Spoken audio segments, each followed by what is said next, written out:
안녕하세요. 오늘도 서연살롱을 찾아주셔서 감사합니다. 저는 요즘 사연 들으면서 출근하는 맛에 살고 있는 여자입니다. 몇 년 전 한의사 남자친구와 연애를 시작했어요. 남자친구를 만난 건 소개도 아니었고 남자친구의 병원에서였어요. 저는 원래 어렸을 때부터 허약 체질이기도 했고 병원도 자주 가는 편이었죠. 성인이 되어선 한의원을 자주 방문했는데 원래 다니던 병원이 없어지니 어디를 가야 하나 망설이고 있던 찰나 이웃집 아주머니가 동네에 새로운 병원이 생겼다고 하는 거예요.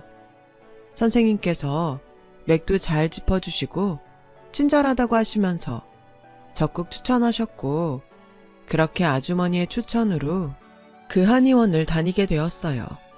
그곳엔 젊은 남자 원장님이 한 분 계셨는데 정말 침도 잘라주시고 체질에 맞게 약도 잘 지어주시더라고요. 무엇보다 저와 나이대도 비슷하고 갈 때마다 안부를 물어봐 주셔서 조금씩 호감이 생기기 시작했습니다.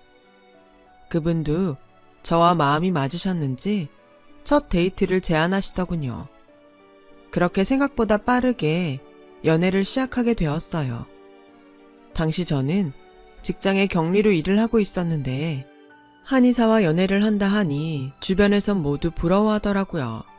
어머, 소라씨 너무 좋겠다. 남자 하나 잘 건졌네? 다들 칭찬인지 뭔지 모를 것들을 던져대며 저를 부러워했는데 솔직히 저는 그런 말들이 크게 와닿진 않았습니다. 애초에 제가 이 사람을 좋아하게 된 것도 이 사람이 풍기던 따뜻한 분위기와 배려 때문이었으니까요. 그런데 나중에 연애를 하면서 알게 됐지만 집안 배경이 굉장히 좋은 것 같더라고요. 아버지, 어머니, 동생이 다 의사이고 심지어 할머니, 할아버지까지 한마디로 가족 모두가 의사 집안이었던 거였어요. 솔직히 좀 놀라긴 했어요. 말로만 들었지 의사 집안인 사람을 처음 만나보기도 했고 제가 그런 집안 사람을 만나게 될 줄은 몰랐으니까요. 하지만 연애이든 결혼이든 집안이라는 게 최고로 중요한 요소는 아니라 생각했어요. 사람이 가장 귀한 거라고 생각했습니다. 남자친구는 사람으로서 정말 좋은 사람이었어요. 그런데 그런 남자친구에게도 조금은, 아주 조금은 이상한 점이 있었는데요. 바로 가족 얘기를 잘 꺼내지 않는다는 거였어요. 오래 사귀었기 때문에 가끔 저도 어머님께 작은 선물을 해드리고 싶어 챙겨주면 도통 받지도 않았어요. 오빠네 부모님 이거 갖다 드릴래? 엄마가 시골에서 잣을 좀 보내주셨는데 많이 주셔서. 오빠네 어머님 저번에 잣 좋아한다고 하셨잖아. 아, 나중에 줘. 집에 많아. 그래? 알겠어. 어쩔 수 없지 뭐. 부담스러우니 그럴 수 있겠다. 그러려니 하려 했지만 한 사건으로 의구심을 품게 되었어요. 남자친구가 병원에 나가지 못할 만큼 아팠던 날이 있었는데요. 그런 남자친구가 걱정이 되어 집에 찾아가 약봉지를 건네주고 나온 적이 있었어요. 본업이 의사이긴 하지만 일에 열중하느라 자기 몸은 잘 챙기지 않곤 했거든요. 그래서 대신 죽도 끓여주고 간호도 해주고 나왔는데 남자친구의 어머니로 보이는 사람을 집 앞에서 발견하게 되었어요. 정장 스커트에 실크 스카프, 딱 봐도 부티가 나 보이는 옷을 입고 계셨어요. 혹시 엄마가 너한테 별 다른 말은 하지 않으셨지? 별다른 말 뭐? 안 하셨는데? 왜? 아니, 엄마가 네 얼굴을 알고 있으니까 혹시 몰라서. 앞으로 우리 집 올 땐 꼭 먼저 연락해야 해. 불쑥 들어오지 말고. 우리 엄마랑 마주칠 수도 있으니까. 그때 내심 조금은 섭섭했던 것 같습니다. 결혼을 전제로 만나고 있다고 생각했는데 마치 저를 부모님께 숨기려는 듯 보였죠. 하지만 전 이 남자를 사랑했고 그 남자도 마찬가지였어요. 그걸 알았기에 하루빨리 함께 보내는 일상을 누리고 싶었어요. 그래서 하루는 스쳐가듯 결혼에 대해 물었습니다. 오빠는 결혼 언제쯤 하고 싶어? 결혼? 아무래도 내년쯤이 좋지 않을까? 우리 모은 돈도 있고, 우리 집에서 어느 정도 돈도 보태줄 테니까. 그래, 나도 좋아. 그럼 언제 한번 날 잡아서 부모님께 인사드리러 가자. 조심스레 밥을 먹다가 스치듯 꺼내보았는데 남자친구의 반응이 의외로 나쁘지 않았어요. 당황한 기색을 보이긴 했지만 차차 결혼 준비를 해 나가자고 말하더라고요. 그렇게 서로의 부모님을 뵙게 되었어요. 저희 엄마는 남자친구가 의사라는 것보다도 제가 좋아하는 사람이라고 하니 무척이나 축복해 주셨고 기뻐해 주셨습니다. 딸이 시집을 가니 섭섭한 마음도 크셨을 테지만 그래도 남자친구를 꽤 마음에 들어 하시는 듯 했어요. 저 역시 예비 시어머니가 저를 좋아하시길 바랬죠. 예비 시어머니를 처음 뵙는 자리에선 얼마나 떨렸는지 몰라요. 주변 사람들에게 조언도 구하고 인터넷에서 검색까지 해갔습니다. 뭘 사들고 가면 좋을까 한참을 고민하다가 요즘 배즙을 즐겨 드신다고 하길래 남자친구와 함께 좋은 배즙 세트를 사갔죠. 하지만 저는 그 자리에 가서야 알게 되었습니다. 왜 이 사람이 절 소개시켜주지 않으려 했는지, 결혼 얘기를 꺼내려 하지 않았는지를요. 일단 예비 시부모님은 절 앞에 두고 한참 동안이나 말없이 위아래를 훑어보셨어요. 마치 부품 검수라도 하는 듯 말이죠. 그리고 우리 집안에 대해 들어서 알겠지만 모두 의사야 라는 말을 대뜸하시더니 제게 학벌이며 집안이며 꼼꼼히 물어보기 시작하더라고요. 대학은 어디 정도 나왔지? 서울권은 갔겠지? 아니요, 어머니. 저는 대학을 가지 않았어요. 어렸을 때 지방에서 살았고 고등학교까지만 졸업하고 서울에 올라왔습니다. 뭐라고? 아가씨, 나는 의사 며느리 아니면 결혼시킬 생각이 없었어요. 최소한 변호사나 검사, 이런 쪽 사자 직업 아니면 며느리감으론 거들떠 보지도 않고요.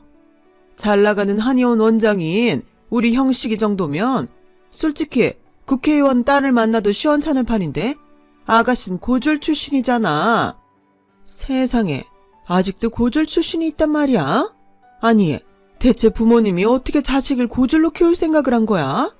아무리 집이 궁색하다 해도 그렇지. 요즘은 학자금 대출이니 뭐니 그런 것도 있다던데? 정말 이해할 수가 없네. 전 제 선택으로 대학을 가지 않은 거예요. 꼭 대학을 가야 성공하는 것도 아니라고 생각했고 빨리 사회 경험을 쌓고 싶어서 그렇게 결정하게 됐어요. 그래, 뭐 자기 소신이니 뭐니 좋은데 미안하지만 돌아가줘요. 오래 말했더니 좀 피곤하네. 차분하지만 제 눈을 바라보며 반대를 외치는 시어머니의 가시돋친 말에 저는 서러운 표정을 감출 수 없었죠. 남자친구가 당황스러워진 분위기를 수습하려 했지만 이미 저도 마음이 무척 상했던 터라 그냥 인사를 드리고 나와버렸어요. 저를 알아가기도 전에 이런 식으로 판단을 한다는 것이 도무지 이해가 가지 않았어요. 먼저 제 이야기를 들어야 할 것 같습니다. 저는 대학교를 원래부터 갈 생각이 없었어요. 공부는 잘했습니다. 서울에 있는 좋은 대학에 갈 성적도 되었고요. 전교 3, 4등은 놓치지 않았어요. 하지만 엄마와 아빠를 보면서 느낀 건 꼭 대학을 가야 성공한다는 보장도 없다고 생각했기에 더욱 그 생각을 굳히며 서울로 왔죠. 물론 학벌이 짧았기에 제가 할 수 있는 일은 많지 않았어요. 알고 있었습니다.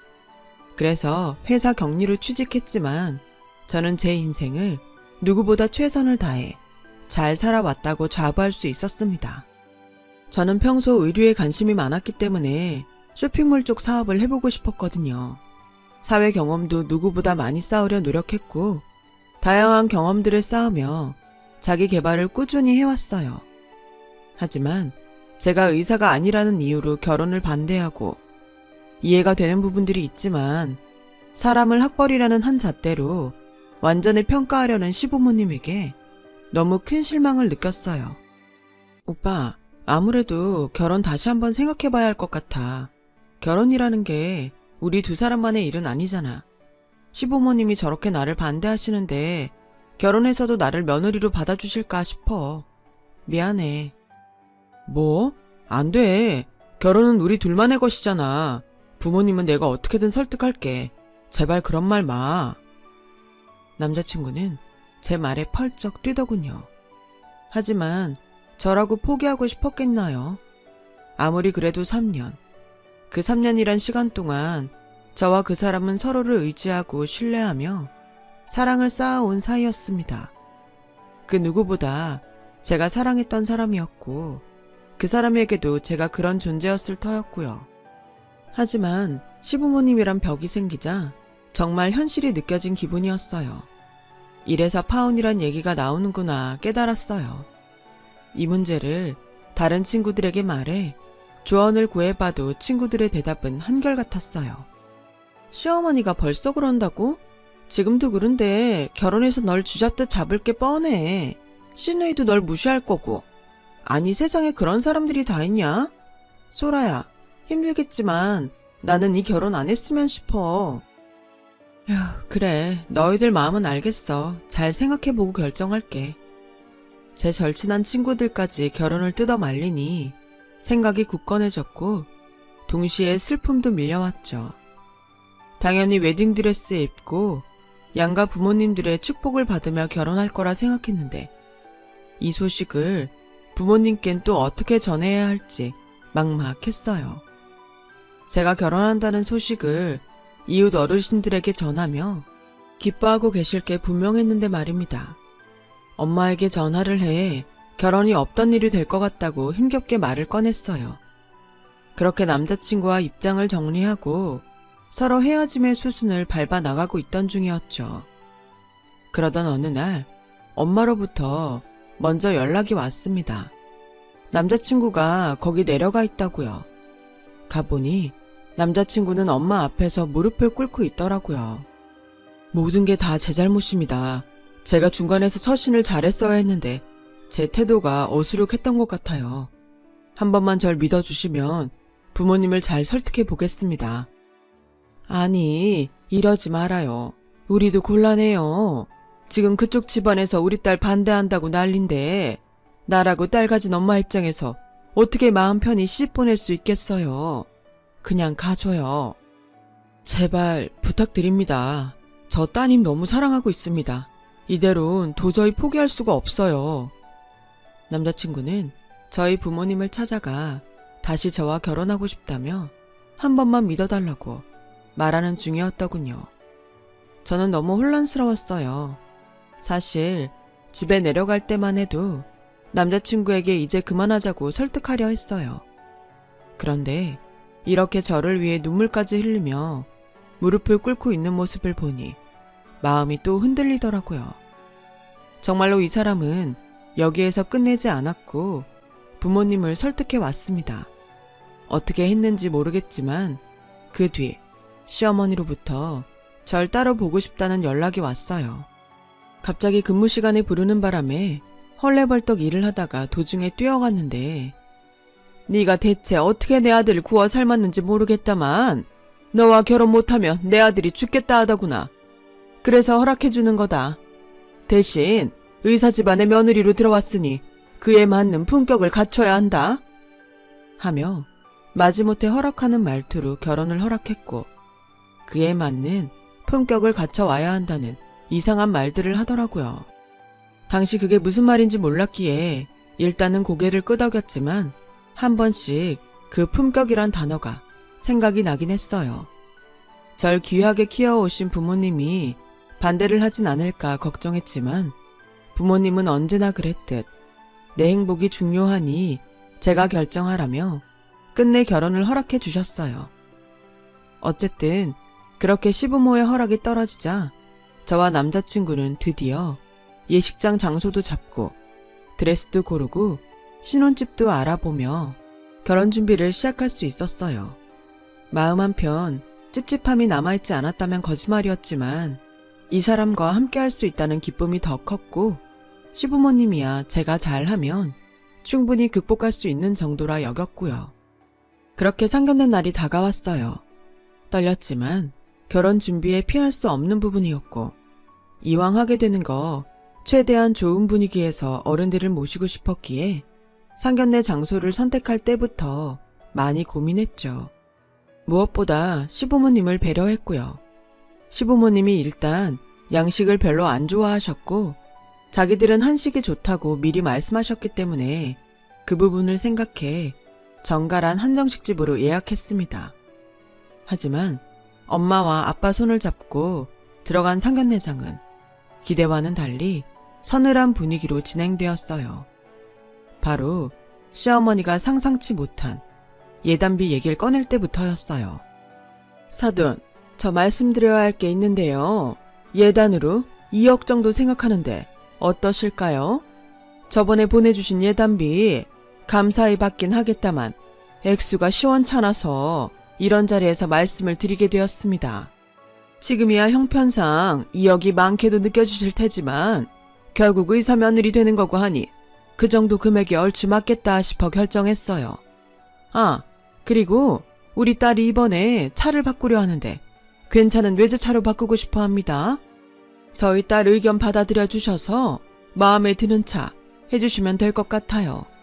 물론 사돈댁 농사짓는 집안이고 그 형편 고려해서 결정한 금액이니 저희 쪽에서 요구하는 이 정도는 받아들여 주셨으면 좋겠네요. 아니, 그러니까 지금 저희 보고 2억을 해오라는 말씀이신가요?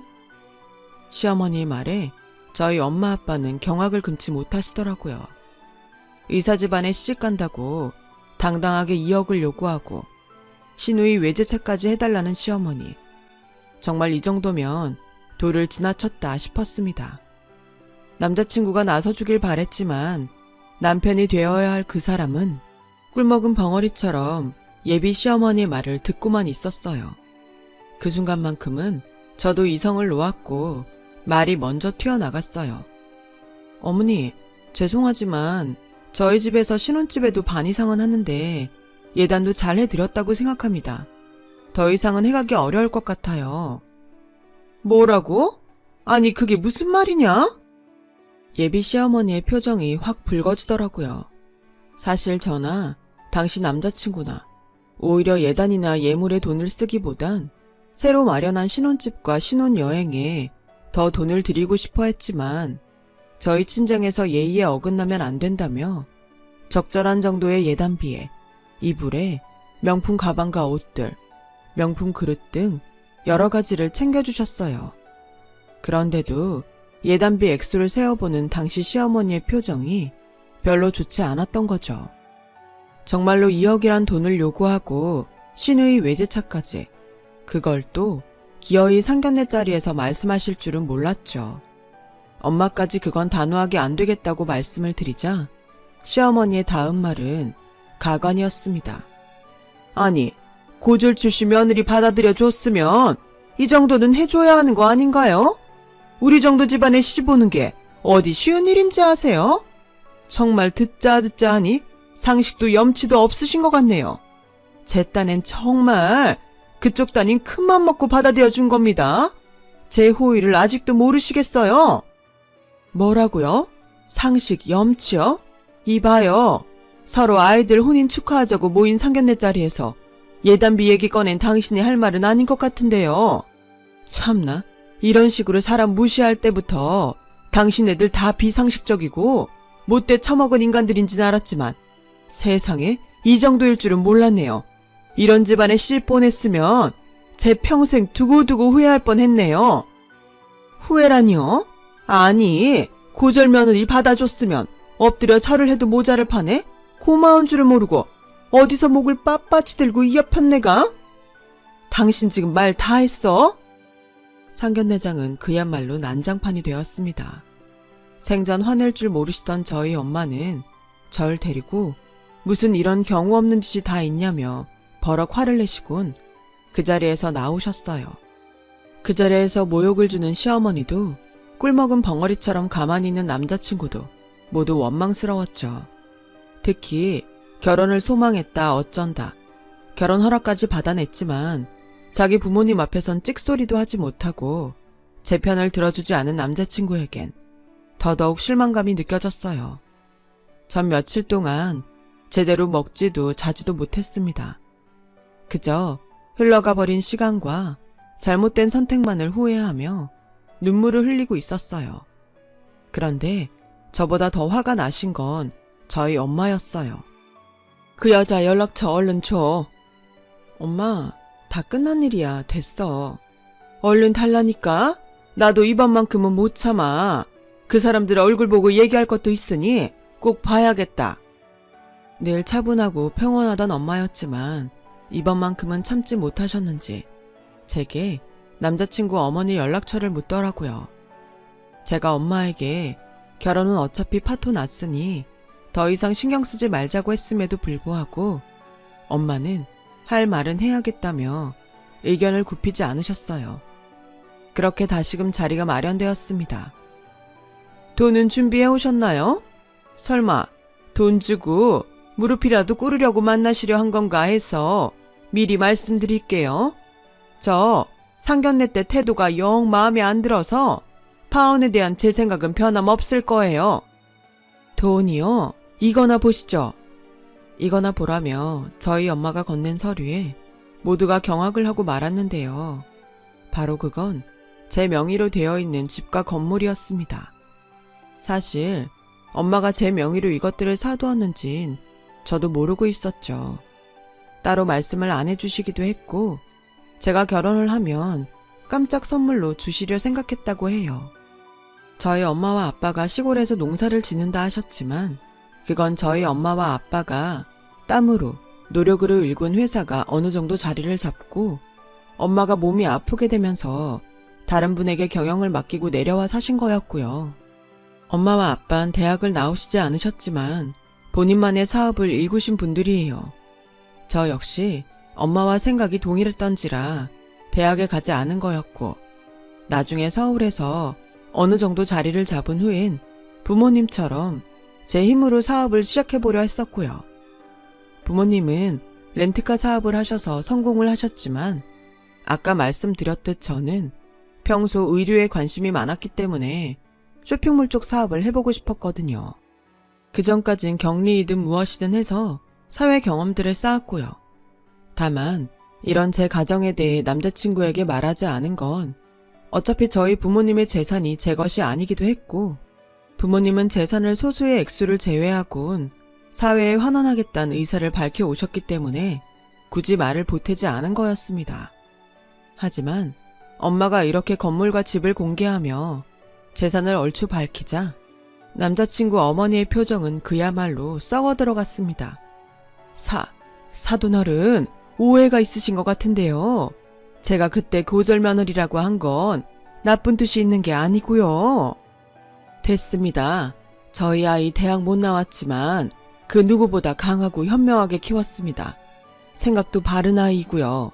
오늘 이 자리 나온 건 당신 집안에서 제 딸을 받아주지 못하는 게 아니고 제가 제 딸을 당신 집안에 못 보낸다는 거 이 말씀 드리려 나온 겁니다. 아시겠어요? 가방끈 하나로 모든 걸 판단하려 했던 남자친구 어머니는 그렇게 저희 어머니 바지가랑이를 붙잡으셨네요. 그 태도는 비굴하기 그지 없었죠. 며칠 뒤에 전화가 오셔서는 다시 생각해봤는데 제가 경솔했어요. 왜 그런 무례를 저질렀는지 아무래도 제정신이 아니었나 봐요. 죄송해요, 사돈. 우리 만나서 얘기할까요? 서로 안 좋은 감정도 풀고요. 식사 대접하겠습니다. 마음 풀고 애들 생각해서라도 나와주세요, 사돈. 라고 말하는데 저희 엄마는 말없이 전화를 끊어버리셨어요. 그분은 그 후에도 질리도록 계속 전화를 하시는 바람에 저희 엄만 번호까지 바꿔야 했어요. 저는 그 후 파혼의 절차를 밟게 되었고 남자친구와는 깔끔하게 관계를 정리했어요. 남자친구도 할 말이 없었는지 이번엔 저를 더 붙잡지 않더군요. 파혼을 하고 나선 솔직히 외로움도 느껴지고 마음이 힘들 거라고 예상했는데 생각보다 그렇지도 않았습니다. 그 사람의 이면을 끝까지 다 보게 되어서 그런 것 같아요. 저는 모아둔 돈으로 그 전부터 하고 싶었던 옷 사업을 하나 시작하게 되었어요. 그 덕에 많이 바빠지게 되었네요. 요즘도 일에 치여 바쁘게 살긴 하지만 아주 가끔씩 그 시절이 생각날 때가 있습니다. 가방끈 하나로 무시하고 상견례에서 대놓고 모욕을 주던 그 어머니가 생각이 나는데요. 당시 상처도 받고 많은 수치심도 느끼긴 했지만 어떻게 보면 교훈이 되었다는 생각도 하게 되었어요. 저희 회사에서 인재를 뽑을 때 학벌과 스펙보다 다른 면을 많이 보게 되었으니까요. 사람의 일엔 좋은 일도 있고 나쁜 일도 있지만 무엇보다 그걸 어떻게 생각하고 받아들이느냐가 중요한 것 같다는 생각도 들었고요. 지금까지 제 이야기 들어주셔서 감사합니다. 항상 건강하시고 좋은 주변 분들과 행복한 하루하루 되시길 바랍니다. 여러분, 사연 댓글에 응원과 현명한 조언 부탁드려요. 좋아요와 구독은 저에게 큰 힘이 됩니다. 오늘도 좋은 일 가득하세요.